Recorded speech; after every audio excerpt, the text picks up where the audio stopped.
Who else has a question? Hi. When you first started putting your comics on the messaging boards, did you have an idea of how to attract an audience, or had concepts, or to get readers? Or You mean like originally how to get a readership? Yeah. Did you have ideas, like specific ideas, or did you just kind of throw it out there and be like, here it is? That was a huge stroke of luck, really. Remember that? Well, we had tried a few ideas back and forth, and we did live right across the street from each other. And one day was it ICQ, where you're like, come over and teach me how to make a web page. Yeah, and that's we went back and forth, and we tried to make stuff, and I was like, okay, hold on, I'm making coffee. We tried different things before it sort of took off.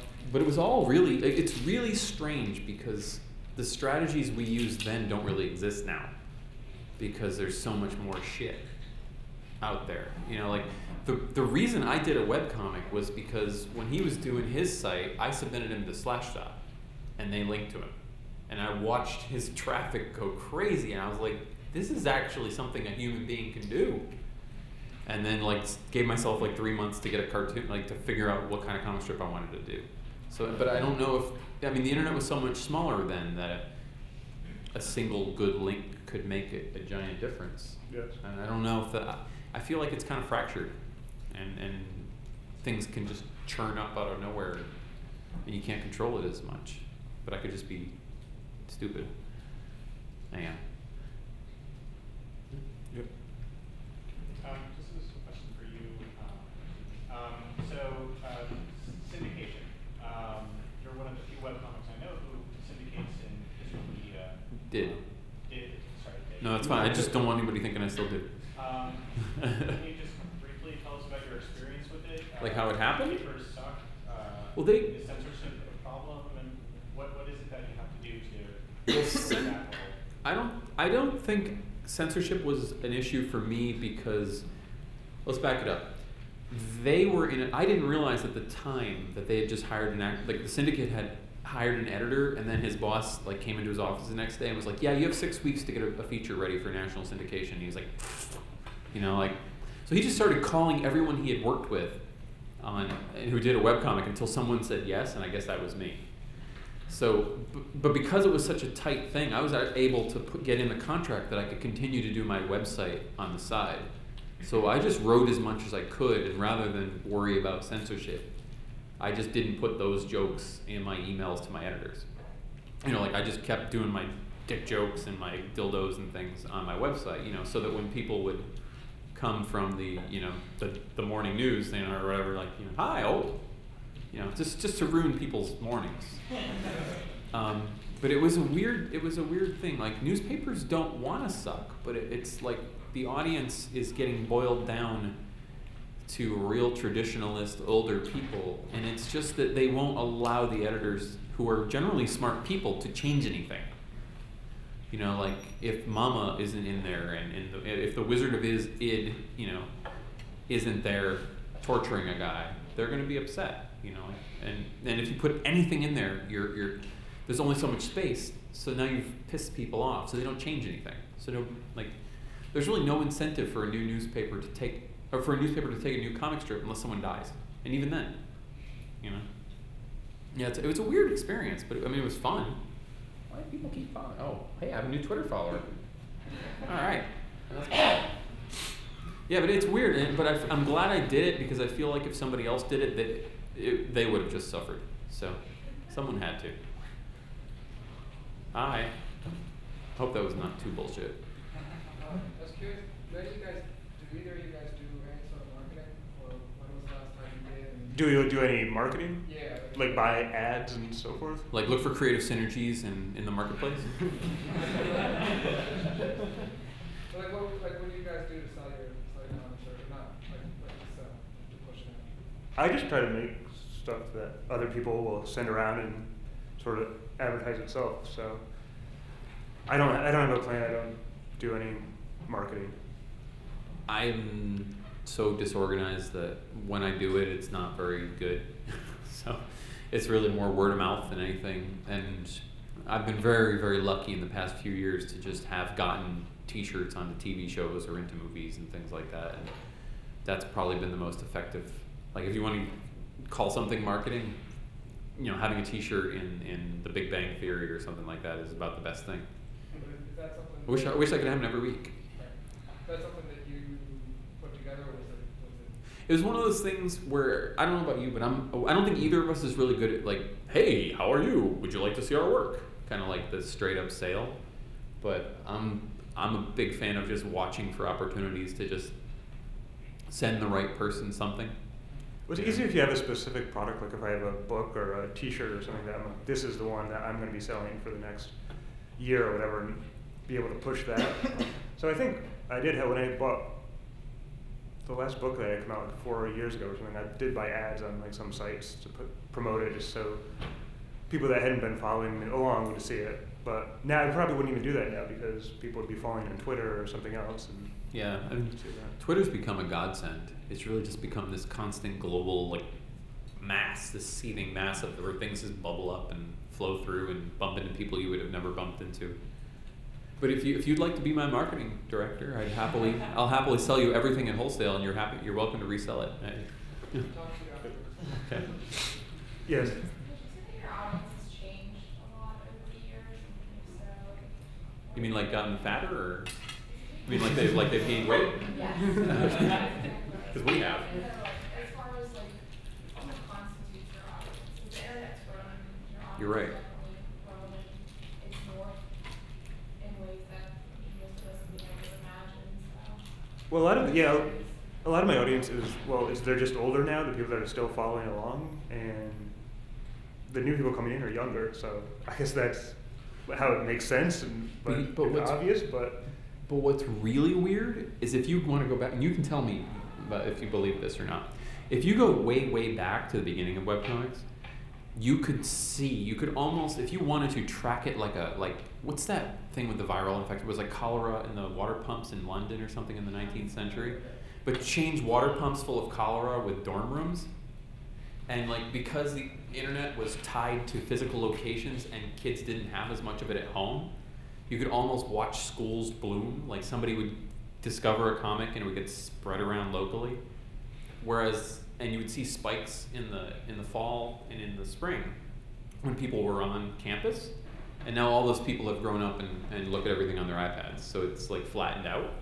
And that's, I mean, I don't know if that. I had this thing where that's just the biggest change I've noticed. Yeah, in in 2000, like because companies used to have like company newspapers, so like a company email newsletter that they'd send out every morning, and like Hot Jobs would say like, hey, here's a cool link. Here's a cool website for the day, and then like that day I'd have or that week I just get hundreds of emails from people that worked at Hot Jobs or whatever it was, but I never got in on any of those cool corporate newsletters. A lot of those people still sort of. I don't know. You find out. Like I still meet people that are like, I found about you from like the Hot Jobs newsletter, and now I've done this and this and this. So. No, I don't have a job. But what's strange though is, I mean, if you want to talk about the changes in audience compared to print comics, our audiences have changed because there's no like strict ordering system, and there's no clicks, and there's no stores. I mean, you can argue with this if you want, but I feel like webcomics started out like the typical nerdy guys kind of a thing, and it became incredibly diverse.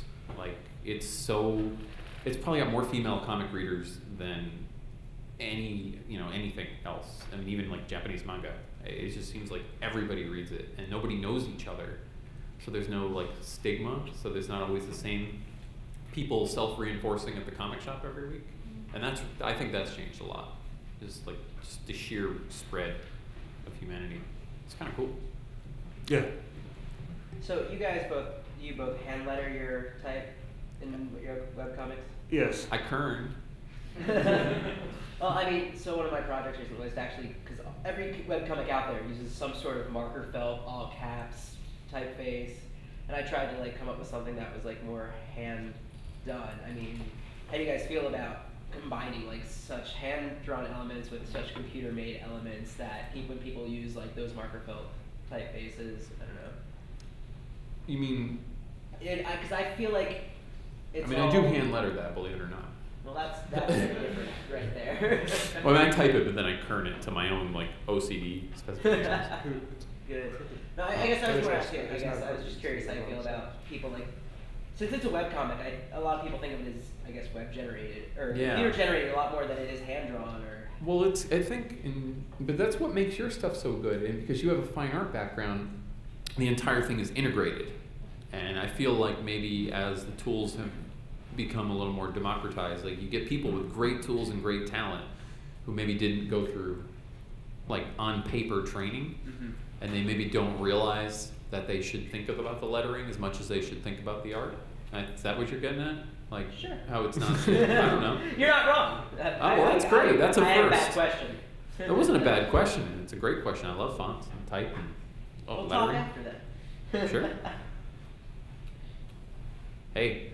How do you guys see the crafts that you guys perform with putting out comics every day as being different than, I know people like Rich Burlew at the other end of the spectrum create these decade-spanning odysseys with interlocking plot lines that go back to newspaper comics like Mark Trail or serialized drama, things like that. Like how do you see? I mean, I'm sure you know them personally or professionally. Like how do you see your craft as being different than that? I mean, I'm trying to write like Peanuts with sex. So I mean, I can't do with those. I mean, I don't know about you. You don't really write the long story. We're bad planners, I think is really. Would that be fair? Well, you have to commit to doing it, but it also has to be. I don't know. I think it's very hard to be successful at doing something that is a long story. Like the payoff it can take forever. I mean, I love that kind of stuff, and I wish, like, if money was not an issue, and like time was not an issue, I would love to write a long serial like that. But I don't know. It's one of those things that just doesn't come naturally. I wish I could. Those guys are smart. Does that answer anything? Yeah. No, it doesn't. Add some more. I don't think. Okay, sorry. We wish we could. Let's put it that way. Yes, sir. More for Richard, but. Oh, I talk too much anyway. I'm good. All right. I was wondering about the challenges. Oh, you knocked him off. wondering about the challenges you've had in using iBook software. And I guess this can go also to Sam. Yeah. Where you What about iBook software? Would you recommend webcomics to pursue ebooks? Yeah. Oh my God. Oh, I could go off about this. Please. Whoops, hold on. Let me just close the Celerando, which is a wonderful book that he puts out. Now you're going to look at the Super Funky Test Book 3000. That's the working title. iBook's author is great, and I think I'm about 6 years in right now, but the only problem is you have to do this entire thing by hand. Like you can't script it, and you have to create each page one at a time. And when you're doing about 5,000 or 6,000, that can hurt. But it's a great piece of software because, I mean, these page turns are beautiful, and it's these really nice portable files, and Apple has trained people to spend small amounts of money on things, which is great. And is there a book that's like that people have bought, like an ebook comic or anything that people have bought? yeah, oh God, yeah. No, I have one here actually. I mean, everybody reads Foxtrot, right? Actually, I helped Bill do this. He was like, I was working on mine, and he was like, hey, how are you doing that? And he was saying he's made more money on these little self-published small collections that he put together and put on the iTunes store than he has, I think like in a month he made what he makes in a year or two on his print books or something like that. Because he has a cool contract, because he's one of the only people who actually thinks about the internet from that generation. He has all his digital rights. So he's put up these like $2 books and made them available easily, and people are responding, which I think is really positive, because he's just the best at that, like there's just nobody else doing that. And I think if you do comics, I feel like maybe we're almost in a world where selling a comic book to a device is feasible. Like where it goes digital for the little stuff, and then the paperbacks on real paper of the things you really want. That's kind of a neat world. I don't know what you guys think, but I'd like to live in that world. actually getting paid for. I don't know if either of us has ever actually been paid for our work. It's kind of interesting. So, hopeful. It's annoying. One second. It's annoying, and it's a. My friend Ren, who works for Macworld, calls working on ebooks these days like coding HTML in the 90s.